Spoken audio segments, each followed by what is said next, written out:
Test মর্যাদার রজত জয়ন্তী উদযাপন করল বাংলাদেশ ক্রিকেট বোর্ড। মিরপুর স্টেডিয়ামে ড্রেসিং রুমে খোদাই করে রাখা হলো বাংলাদেশের প্রথম টেস্ট দলের ক্রিকেটারদের নাম, সঙ্গে বিশেষ ব্লেজার আর সম্মাননাও দেওয়া হয়েছে তাদের।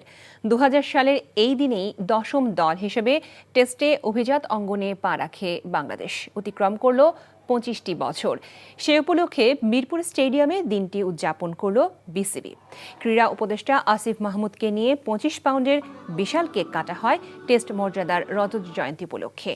সেই সময় টেস্ট খেলা নিয়ে নিজেদের স্মৃতিচারণ করেন প্রথম টেস্টের দলের ক্রিকেটাররা। তবে প্রত্যাশা অনুযায়ী বাংলাদেশ যে সাদা পোশাকে এগিয়ে যেতে পারেননি সে বিষয়ে একমত সকলেই।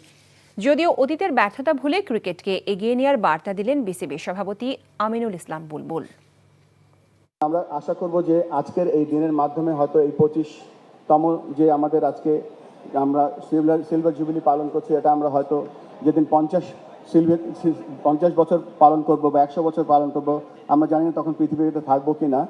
আমরা এমন একটা জায়গায় বাংলাদেশ ক্রিকেটকে রেখে যেতে চাই যেন বাংলাদেশের যে কারেন্ট স্ট্যাটিস্টিক আছে তার থেকে আমরা অনেক ভালো জায়গায় পৌঁছতে পারি। যারা এই টেস্ট মর্যাদা পেয়েছে তাদের প্রথম 25 বছরের পারফরমেন্স কেমন ছিল সেই স্ট্যাটিস্টিক্সে কিন্তু বাংলাদেশ পৃথিবীতে চতুর্থ। সম্ভাবনা আছে, সুযোগ আছে। আমরা পেছনের দিকে না তাকিয়ে সামনের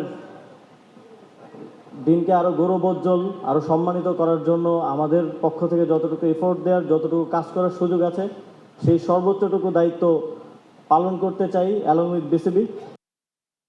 বান্ডেল থাকলে প্রতি সেনমানিতে টাকা বাঁচবে। বিকাশ সেনমানি বান্ডেল কিনে জিতুন প্রতি লেনদেনে।